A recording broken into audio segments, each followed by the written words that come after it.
교회 안에서 복음으로 가장 변화되기 힘든 사람은 아무래도 오래된 그리스도인들일 겁니다. 하나님 말씀이 이 가슴 속으로 깊이 잘 전달되지 않습니다. 로마서 1장 18절 이하에 보니까요, 이방인의 죄, 또 예수 그리스도를 믿지 않는 불신자들의 범죄에 대해서 기록했다면, 오늘 본문은 로마서 2장의 말씀을 보면은 하나님을 믿는 백성들, 다시 말하면 이스라엘 백성들, 다시 말하면 기존 성도들의 범죄를 지적을 하고 있습니다. 성경은 믿는다라고 말하는 사람들이 빠질 수 있는 함정이 있다라고 합니다. 예수를 믿는다, 교회를 다닌다라고 하는 사람들이 빠질 수 있는 함정이 있다는 거죠. 교회를 오래 다닌 사람들이 범할 수 있는 죄 중에 하나가 뭐냐면 의인의식입니다. 나는 의인이다 라는 것이죠. 다른 말로 하면은 하나님 말씀을 자신에게는 적용하지 않는다라는 거죠. 오늘 1절 본문을 보니까 짧은 구절이지만 같은 단어가 3번이나 반복되는 게 있습니다. 뭘까요? 그렇죠. 판단이라는 단어예요. 그러므로 남을 판단하는 사람아, 누구를 막론하고 내가 핑계하지 못할 것은 남을 판단하는 것으로 내가 너를 정죄함이니 판단하는 내가 같은 일을 행함이니라. 아멘. 자, 판단이라는 단어가 몇 번 등장하죠? 3번 등장하고 있습니다. 그런데 우리는 여기서 한 가지 곰곰이 이 말씀을 읽으면서 생각해야 될 과제가 하나 있습니다. 2장은 조금 문장이 어색한 흐름 같음에도 불구하고 왜 판단이라는 단어가 1절에 3번이나 연거푸 등장하고 있을까요? 그리고 분명 오늘 1절 보면은 그 앞에 어떤 접속사로 오늘 본문이 시작되고 있죠? 그러므로라는 접속사예요. 그러므로라는 이 접속사는 어느 경우에 흔히 쓰이는 문법 체계냐면은 앞에 어떤 얘기를 하다가 그러므로 결론 겸 어떤 연결고리를 말할 때 그러니까 그러므로 이건 이런 거야 라고 결론 겸 어떤 설명을 짓습니다. 연결. 자, 그러므로 접속사를 지금 쓰고 있죠. 그렇다면 오늘 이 판단이라고 3번이나 연거푸 등장하는 단어가 1장의 이야기와 무관할까요? 아니면 연결선상에 있을까요? 연결선상에 있다는 거죠.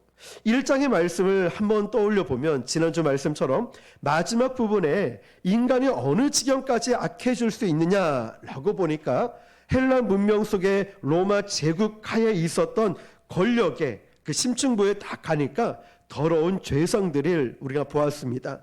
칼리큘라, 글라우디온, 네로 황제, 이 권력부를 중심으로 해서 동성애, 음란, 성적인 타락 등 이런 것들을 난무했다는 것을 우리는 지난 시간 나누었습니다.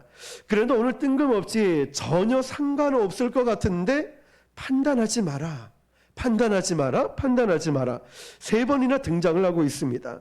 자, 그러면 이 연결고리가 굉장히 중요한 역할인데요. 그러므로 판단하지 마라. 이걸 누구를 가리킨 이야기냐면 물론 지난주에 그런 죄악들이 로마 제국의 헬라 문명 속에 온갖 더러운 악을 토해내고 있던 이방인들을 향한 지적이었습니다. 그런데 오늘 이방인들을 통해서 얼마나 인간의 죄악이 이 나라 끝모를 나락으로 떨어질 수 있는가를 볼 수가 있었는데요. 그런데 오늘은 그 죄목은 비슷하지만 같지만 대상이 달라졌다는 거예요.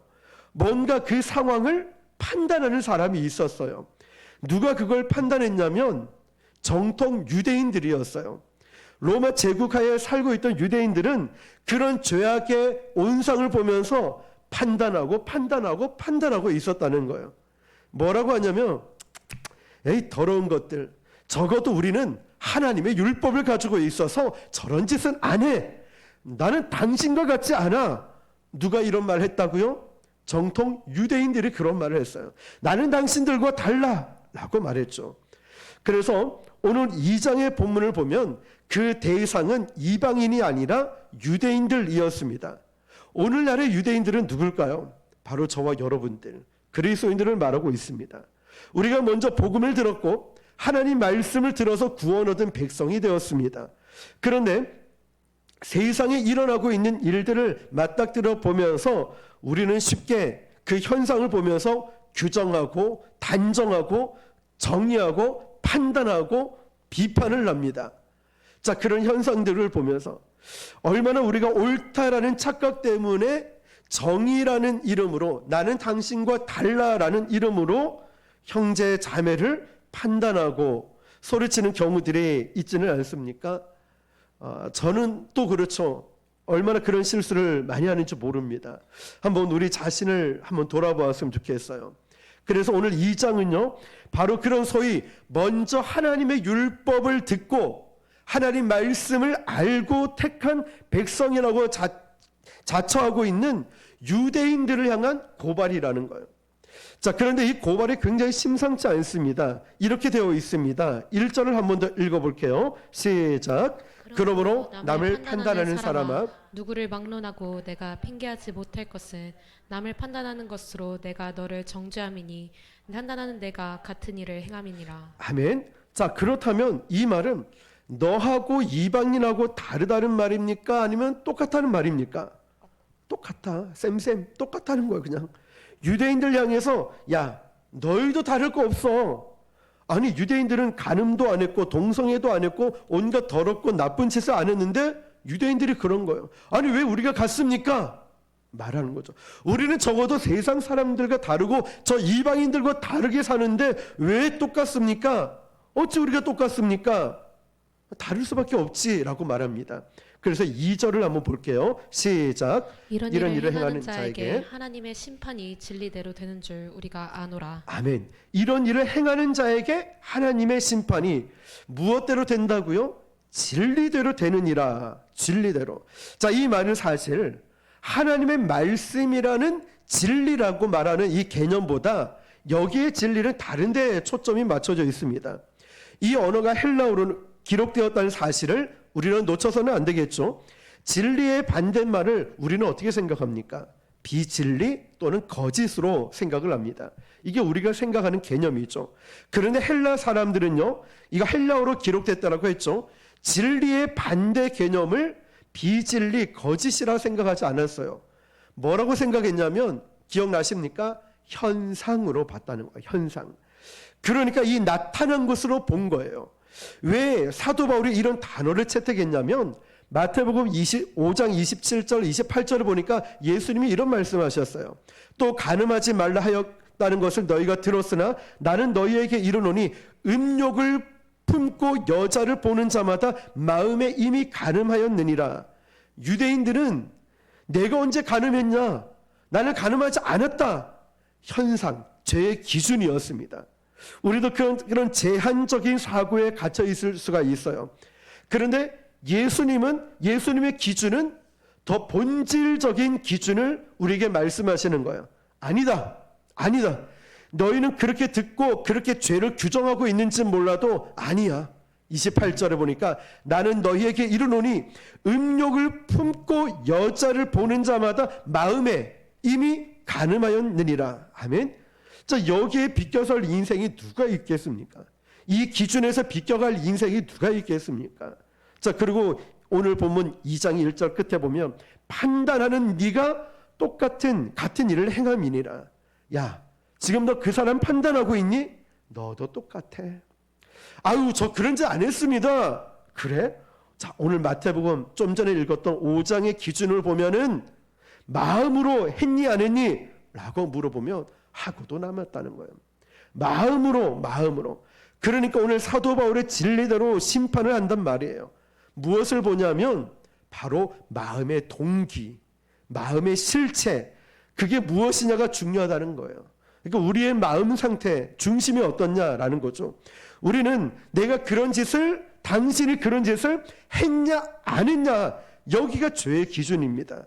그런데 정확하게 성경 말씀에는 나는 너희에게 이르노니 음욕을 품고 여자를 보고 마음에 이미 간음했다라고 엄중하게 기준을 대고 있다는 거예요. 여기 이 마음이라는 기준에, 생각이라는 기준에 비껴갈 인생이 과연 누가 있겠습니까? 우리 주님 외에는 아무도 우리를 판단할 수 없습니다. 이제 그 대상을 바로 이방인이 아닌 2장에 들어와서는 유대인들 향해서 바울이 이야기하는 거예요. 그래? 너희가 이런 기준으로 죄 없다고 여길 인생이 어디 있냐? 라고 말하면서 3, 4절 이렇게 얘기합니다. 시작. 이런 일을 행하는 자를 판단하고도 같은 일을 행하는 사람아, 내가 하나님의 심판을 피할 줄로 생각하느냐? 혹 내가 하나님의 인자하심이 너를 인도하여 회개하게 하심을 알지 못하여 그의 인자하심과 용납하심과 길이 참으심이 풍성함을 멸시하느냐? 아멘. 자, 여기 4절 끝에 보면 중간쯤 너를 인도하여 회개하게 하심을 알지 못하여 그의 인자하심과 용납하심과 길이 참으심이 풍성함을 멸시하느냐. 아무도 하나님의 그 판단 기준에서 제외될 사람이 없다는 거죠. 그럼에도 불구하고 그런데 성경이 여전히 우리에게 복음일 수밖에 없고 능력일 수밖에 없는 이유는 마지막 결론에 무엇을 제시하고 있냐면 우리가 길이 참고 인내하고 자비하심이 풍성하다는 이 사실을 우리에게 설명하고 있어요. 그 이제 인생은 결론은 뭐냐면 십자가밖에 없다는 거예요. 우리 주님의 자비하심에 기대할 수밖에 없다는 거예요. 내가 누구를 판단할 자격조차도 없고 나는 내 자신을 보고 실망할 자격도 없다는 사실. 하나님의 은혜가 아니면 이 모든 것 할 수 없기 때문에 전적인 하나님의 자비하심에 기대할 수밖에 없는 거예요. 그래서 예수님이 요한계시록에서 자신을 가리켜서 뭐라고 말씀하셨냐면 나는 알파와 오메가라고 했죠. 자, 헬라어의 첫 글자가 A, 알파고 헬라어 마지막 글자가 오메가였습니다. 그러면 예수님 자신을 알파와 오메가라고 했습니다. 무슨 뜻이냐면 시작하신 이가 끝내신다는 거죠. 저와 여러분을 향한 하나님의 그 사랑하심이 시작하셨다면 끝까지 포기하지 않는다는 거예요. 그러니까 우리가 누구를 남을 판단하고 아무도 판단하고 그렇게 할 자격조차 없지만 우리가 하나님을 의지하고 기댈 수밖에 없는 거예요. 그분이 결국 처음과 마지막 알파와 오메가 되시기 때문이죠. 하나님의 사랑과 그분의 성실하심으로 우리가 그것을 의지함으로 우리가 이제 하나님이 우리를 사랑하신 그 사랑 가운데 있게 된 거예요. 그러니까 하나님의 사랑이 식을까요? 그렇지가 않습니다. 하나님의 사랑이 식을 때 어떻게 됩니까? 그 성실하심이 무뎌지게 됩니다. 예를 들면 정말 연인끼리 매일 카톡하고 전화하다가 갑자기 일주일에 한 번도 연락을 안 한다. 사랑이 식어지면 어때요? 그 성실하심이 식어지죠. 카톡도 문자도 전화도 점점 무뎌지죠. 이런 것처럼 성실하지 않는 것은 사랑에 문제가 생긴 거죠. 그런데 우리 예수님, 우리 하나님은 우리를 향한 이 사랑이 성실하신 분이세요. 한 번도 포기하지 않고 한 번도 식지 않고 한 번도 변하지 않는 분이세요. 내가 어디서 무엇을 하든 하나님의 성실하심은 변하지 않아요. 그래서 신앙인들의 제일 무서운 죄가 뭐냐면 자기 자신을 근거로 낙심하고 실망하는 거예요. 포기하는 거예요. 우리는 그럴 자격도 없는 자라죠. 우리는 자격이 없어요. 그럴 자격이. 하나님이 우리를 쓰시는 것이 내 힘으로 뭔가 하는 게 아니거든요. 그런데 그 하나님께서 얼마나 집요하신지 하나님의 별명이 이렇습니다. 영원하신 하나님이에요. 얼마나 집요하신지 영원하다는 것은 시간의 개념이 아닌 거예요. 시작하신 이가 끝내신다는 뜻입니다. 얼마나 감사합니까? 하나님이 저와 여러분을 선택하면 끝까지 책임져 주신다는 거예요. 내가 너를 선택했고 내가 너를 지명하여 불렀으니 너는 내 것이라. 나는 반드시 너와 함께 끝까지 함께 간다. 그러니까 걱정하지 마라. 너 자신의 근거로 좌절, 절망, 힘이 없다, 능력이 없다, 실력이 없다 이런저런 얘기하지 마라. 내가 너를 지명하였고 내가 너를 불렀고 내가 너를 끝까지 사용할 거니까 너는 나만 바라보고 의지하면 돼. 우리 주님이 말씀하시는 거예요. 연약하면 연약한 대로, 부족하면 부족한 대로, 힘이 없으면 없는 대로 하나님은 제가 가진 것이 무엇인지, 네가 가진 것이 모세처럼 지팡이냐, 네가 갖고 있는 것이 다윗처럼 물맷돌이냐, 가진 것이 뭐냐고 물어봐요. 있는 걸로 통해서 역사하시니까. 그러니까 내 자신을 바라보고 실망하지 말고 사람들을 보고 판단하지 말고 영원하신 하나님만을 의지하고 나가시는 저와 여러분 되시기를 축복합니다. 자, 이어지는 말씀들을 보면요, 사람마다 자랑하고 싶은 게 있을 거예요. 우리 교회도 자랑할 게 참 많은 것 같아요. 유대인들에게도 자랑할 게 참 많아요. 우선 유대인들이 나름대로 가졌던 긍지가 있었습니다. 뭐냐면은 우리는 선민이다, 선택받은 민족이다 라고 생각을 했죠. 이 긍지가 굉장히 컸었습니다. 그러다 보니까 남에게 대해서는 배타적이었어요. 아예 이방인들을 개나 돼지 취급을 했을 정도였으니까. 두 번째, 그들의 긍지를 가졌던 게 뭐냐면 율법, 토라를 갖고 있었습니다. 이게 두 번째 자랑이었어요. 첫 번째는 선민, 선택받은 백성, 두 번째 율법, 토라를 갖고 있었다는 거예요. 그래서 그들은 말씀을 생명보다 더 사랑했습니다. 목숨보다 사랑했죠. 서기관 같은 사람들은요, 말씀 사본을 쓸 때 엘로힘에 해당하는 또 여호와라는 표현을, 용어가 나오면 어떻게 했냐면 붓을 새로 빨고 가서 목욕을 재개하고 다시 엘로힘, 여호와 이렇게 쓸 정도였으니까요. 그리고 엘로힘이라는 발음을 하지 않았습니다. 히브리인들은요, 하나님의 말씀을 그렇게 중요하게 여겼기 때문에 그래요. 그래서 그 말씀을 사랑하고 그 말씀을 자랑으로 여겼고 그 말씀을 의지했었습니다. 그런데 오늘 그런 그들에게, 바로 이 유대인들에게 심각한 문제가 있었습니다. 그걸 바울이 어떻게 지적을 하냐면 17절부터 20절까지 읽어볼게요. 시작.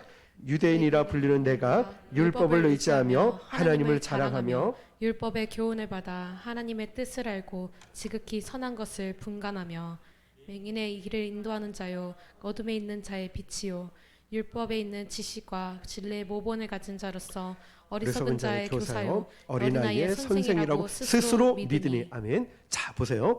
유대인이라고 불리는 네가, 그러니까 유대인에게 말하는 거예요. 첫 번째, 뭘 이렇게 지적하고 있냐면 율법을 의지하며, 두 번째 하나님을 자랑하고, 또 18절에 세 번째 하나님의 뜻을 알고, 네 번째 지극히 선한 것을 분간하며, 다섯 번째 19절 맹인의 길을 인도하는 자고, 여섯 번째 어둠에 있는 자의 빛이요, 또 일곱 번째 율법에 있는 지식과 진리의 모본을 가진 자로서 어리석은 자의 교사요 어린아이의 선생이라고 스스로 믿으니.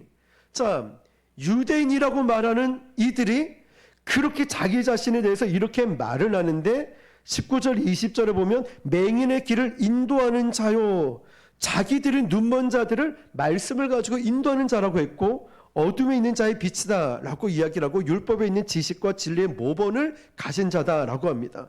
무슨 얘기냐면 마지막 절에 뭐라고 되어 있냐면요, 20절 끝에 스스로 믿으니 라고 되어 있어요. 그러니까 스스로 그렇게 착각을 하고 있어요. 스스로 내가 믿음이 좋다, 스스로 내가 의인이다, 나는 저 사람과 다르다. 우리도 그렇게 생각할 때가 있죠. 그렇게 선생된 자리에 스스로 있다라고 생각하지만 그들은 스스로 지키지도 않으면서 율법을, 토라를 갖고 있다는 것으로 착각에 빠져 있다는 거예요. 그거를 지금 사도 바울은 5가지로 질문을 하는 거예요. 이 5가지에 비껴날 수 있는 사람이 과연 있을까요? 21절에 보니까, 야, 그러면 다른 사람을 가르치는 네가 네 자신은 가르치지 않냐? 두 번째, 도둑질하지 말라 선포하는 네가 도둑질하냐? 지금 다른 사람을 가르치고 있는데 정작 자기 자신에겐 교훈을 하지 않고 있어요. 너희가 긍지를 갖고 자부심을 갖고 있는 건 좋다. 그래, 맞아. 너희가 하나님 말씀을 받았고, 그래, 말씀을 배웠다. 너희가 실로 맹인의 길을 인도하는 자 맞다. 어둠에 있는 자의 빛이고 어린아이의 선생인 것 나도 인정한다. 그런데 너희가 그 진리의 말씀을 가르치기만 하고 왜 그 말씀대로 순종하지 않냐? 사도 바울은 유대인들에게, 어쩌면 지금 그리스도인들에게, 더 가깝게는 나에게 그렇게 책망을 하고 있는 거예요. 가르치기는 잘하면서 왜 너는 순종하지 않냐? 라고 유대인들을 날카롭게 질타합니다. 매우 엄숙한 경고이죠. 요즘처럼 모든 권위가 무너진 시대에 위기의식을 우리는 느끼지 않을 수가 없습니다. 어떤 책에 보니까 아버지와 아들의 대화가 나와 있어요. 이놈의 자식아, 공부 좀 해라. 아브라함 링컨은 말이야, 네 나이 때에 독학으로 변호사가 됐더라. 아버지가 아들한테 책망을 하면서 막 다그치는 거예요. 아들이 요즘 가만히 안 있겠죠. 아버지, 무슨 말씀하십니까? 아브라함 링컨은 아버지 나이에 대통령이 됐습니다. 그러는 거예요. 부모가 자녀들에게 아브라함 링컨을 본보기로 훈계하자 자식도 질세라 아버지 나이에 아브라함 링컨이 대통령이 됐다고 하니까 할 말이 없었다고 합니다. 자, 요즘 뭐 젊은 애들만 그렇겠습니까? 아주 어린 우리 애들도 그렇고 그렇게 말을 얼마나 잘하는지 모릅니다. 지금 이 말씀은 이거예요. 앞에서 도둑질하지 마라 이렇게 말을 하면서 지금 니는 왜 도둑질하냐 뿐만 아니라 22절부터 보니까 간음하지 말라 말하는 네가 간음하느냐, 네 번째 우상을 가증히 여기는 네가 신전 물건을 도둑질하느냐, 23절 다섯 번째 율법을 자랑하는 네가 율법을 범함으로 하나님을 욕되게 하느냐. 간음하지 말라고 가르치면서 자기가 간음을 하고 있고, 유대인들의 관점과 예수님의 관점의 굵은 차이가 뭐냐면 앞서 말씀드렸듯이 유대인들은 했느냐 안 했느냐 이게 중요한 거예요. 그게 죄의 기초이고 기준이었습니다. 그러나 예수님의 죄의 실체는 어디서부터 봤냐면 그 뿌리, 그 동기, 그 마음에서부터 보는 것입니다. 그러니까 죄를 지었느냐 안 지었느냐, 행했느냐 안 행했느냐가 예수님에게 중요한 것이 아니라 마음의 깊은 뿌리에서 어떤 생각을 갖고 있느냐, 죄의 전체적인 실체를 예수님이 보신 것입니다. 물론 이들은 행동적으로 볼 때 나쁜 일들을 안 할 수도 있고 도둑질을 안 할 수도 있고 정말 그렇게 죄를 행동적으로 안 할 수도 있습니다. 그런데 그러면서 자기들이 하나님의 자녀로 생각을 하는 겁니다. 자, 그런데 사도 바울은요, 여기 5가지 질문을 통해서 지적하고 싶은 게 있었습니다. 그게 뭐냐면 율법 자체를 갖고 있는 토라, 율법 자체를 갖고 있는 것으로 하나님의 자녀의 티켓, 표라고 이들이 생각했다는 거예요. 지금 이걸 얘기한 거, 율법, 다시 말하면 성경책을 갖고 있다는 이 자체만으로 하나님의 자녀가 된 표를 가졌다, 이렇게 생각을 하는 거예요. 그러나 요한복음에서 성경 기자는 뭐라고 정확하게 이야기를 하냐면 나의 계명을 가지고 있는 자라야 나를 사랑하는 자요. 맞습니까? 맞습니까? 아니죠. 나의 계명을 가지고 지키는 자라야 나를 사랑하는 자라고 했어요. 계명을 갖고 있는 게 아니라 이 계명을 지키는 자가 나를 사랑하는 자라고 했습니다. 바로 이 차이라는 거예요. 이 유대인들과 예수님과의 굵은 이 차이가 바로 이 부분이었어요. 자, 그것을 바로 오늘 사도 바울이 이 유대인들에게, 그리스도인들에게, 어쩌면 저와 여러분에게 지적하고 있는 깊은 차이입니다. 말씀에 대한 허기가 있고 또 말씀을 열심히 배우고 제자 훈련도 배우는데 점점 왜 개신교, 기독교가 욕을 들을까? 그 이야기를 사도 바울이 이렇게 지적을 하는 거예요. 24절입니다. 시작. 기록된 바와 같이 하나님의 이름이 너희 때문에 이방인 중에서 모독을 받는도다. 아멘. 하나님의 이름이 너희 중에서, 너희들 때문에 이방인들 중에서 모독을 받는다, 욕을 먹는다라고 말한 게 아니라 너희 때문에 이방인 중에서 하나님의 이름이 모독을 받는다. 유대인들, 그리스도인들 때문에 하나님의 이름이 모독을 받는다. 얼마나 심각합니까? 그런데 이 현상이 오늘 우리 교회를 포함해서 무관하다라고 말할 자가 과연 누가 있겠습니까? 이제 사도 바울이 유대인들이 그렇게 긍지를 갖고 자랑으로 여겼고 있던 이제 할례 이야기를 꺼냅니다. 25절 시작. 내가 만일 율법을 행하면 할례가 유익하나 만일 율법을 범하면 내 할례는 무할례가 되느니라. 아멘. 자, 이제 율법과 할례가 중요한 이 연관성을 가지고 있다라고 마지막에 살짝 이렇게 언급을 합니다. 아브라함에게 하나님은 13년간의 침묵을 깨고 나서 나는 전능하신 하나님이다, 행하여 완전하라 말씀하시면서 처음으로 아브라함에게 내린 명령이 뭐냐면 너와 내 집에 유하는 모든 남자들은 가서 할례를 행하라 라고 말씀하셨습니다. 그래서 예레미야 선지자가 이 이야기를 어떻게 예언하고 있냐면 예레미야 4장 4절 보니까요, 유다인과 예루살렘 주민들아 너희는 스스로 할례를 행하여 너희 마음의 가죽을 베고 나 여호와께 속하라. 그리하지 아니하면 너희 악행으로 말미암아 나의 분노가 불같이 일어나 사르리니 그것을 끌 자가 없으리라. 아멘. 자, 너희는 스스로 할례를 행하여 어디에 가죽을 베라고 했냐면 마음의 가죽을 베고라고 했습니다. 마음이라고 했어요. 그리스도가 할례의 완성을 하여서 자신이 죽을 때까지, 그리고 거기에서 육과 정이 십자가에서 못 박혀 죽으셨습니다. 죽은 이상 이제는 누가 다시 살아나는 과정이 되어야 되냐면 예수님이 다시 살아나는 과정이 드러나야 됩니다. 그래서 이제는 내가 산 것이 아니요 내 안에 누가 사는 것이죠? 그리스도께서 사시는 것입니다. 그러면 그리스도께서 사시려면 나는 어떻게 돼야 됩니까? 나는 죽어야 돼요. 나는 온데 간데 없이 매일 떨어져 나가서 진멸되고 또 죽어야 되고, 십자가에서 나는 죽어야 된다니까요. 이미 예수님이 십자가에서 죽으셨을 때 우리도 어떻게 됐습니까? 죽었다는 것이죠. 그래서 이제는 내 안에 그리스도가 사는 것이 바로 영적인 할례자의 새로운 삶의 모습이에요. 마음의 할례를 하라는 것, 몸에 흔적을 붙이고 하나님의 자녀다라고 말하는 게 아니라, 바로 한국 교회뿐만 아니라 우리 교회도 마찬가지로 어떤 흔적을 남겨놓고 어떤 걸 드러내는 것이 교회이고 그리스도인이고 기독교인이다라고 말하는 것이 아니라, 이제는 다 내려놓고 이제는 내 안에 내가 사는 것이 아니라 누가 사는 것입니까?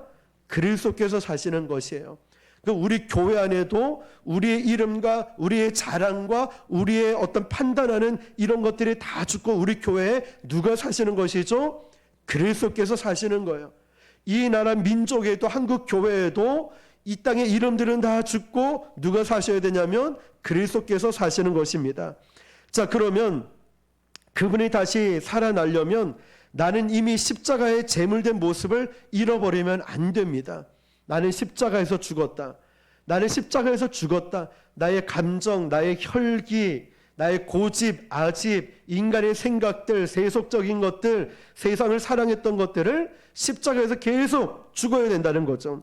자, 그래서 신앙생활을 길게 놓고 평가를 하자면 한마디로 이렇게 정의할 수 있습니다.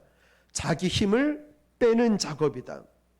우리 신앙을 한마디로 정의한다면 내 힘을 빼는 것이다라는 거예요. 주님께만 영광이 올라가도록. 나는 온데간데 없이 없어져야 되고, 누구의 공로만 드러나야 되냐면 오직 예수 그리스도만. 자, 여러분, 우리가 성탄절을 준비하면서도요, 우리 자신의 이름, 나의 업적, 내가 이걸 했다, 이거 싹 없어지고 우리 주님이 하셨습니다. 송구영신 예배 드릴 때도, 앞으로 헌신 예배를 드릴 때도 내가 이런저런 한 게 없고 우리 주님이 하셨습니다. 말이라도 또 행동이라도 삶이라도 나는 온데간데 없고 주님만 드러날 수 있는 그런 삶을 살아가시길 축복합니다. 그래서 29절을 한번 읽어볼게요. 시작. 유대인이며 할례는 마음에 할지니 영에 있고 율법 조문에 있지 아니한 것이라. 그 칭찬이 사람에게서가 아니요 다만 하나님에게서니라. 아멘. 자, 우리가 우리의 힘을 자랑하고 긍지를 여길 때가 있죠. 사람에게 좀 어떤 칭찬을 받고 싶어하는 이 동기 때문에 자꾸만 이런 행위들이 벌어집니다. 사람 앞에 칭찬받고자 하는 이 동기, 그 명분을 나타내다 보니까 이건 내가 했는데, 이건 내 힘인데, 이건 내가 했는데, 자꾸만 이런 사람에게 인정과 칭찬, 물론 사람인지라 그런 마음 이해합니다. 그런 칭찬과 격려도 필요하죠. 그런데 우리가 말씀을 보니까요, 오늘 29절 말씀 보니까 그 칭찬이 사람에게서가 아니요 다만 누구라고 했죠? 하나님께만 있다라고 했습니다. 믿으십니까? 하나님께만 있어요. 말씀을 마치겠습니다. 우리도 유대인들처럼요, 시간의 공간 속에 만들어지는 이런 흔적을 만드는 크리스찬이 되는 것이 아니라, 십자가에서 나는 이미 죽었다, 이 지훈이라는 사람은 나는 죽었다, 그래서 내 안에 그리스도의 향기만 드러나고 그리스도의 성숙만 드러나고, 또 정말 이해가 되지 않는 답답한 현실 속에서도 순종의 삶을 나타나는 그런 삶을 살아가시길 축복합니다. 오늘 2장의 말씀은 이방인이 아니라 유대인이었어요. 그리스도인이었고, 또 말하면, 가까이 말하면 바로 저와 여러분들의 모습이었어요. 아무도 판단하지 말고 우리는 십자가 옆에서 죽었다는 걸 잊지 말고, 그리고 결국 우리를 통하여서 예수님만 드러나는 저와 여러분 삶이 되시기를 주님의 이름으로 축원합니다. 기도하겠습니다.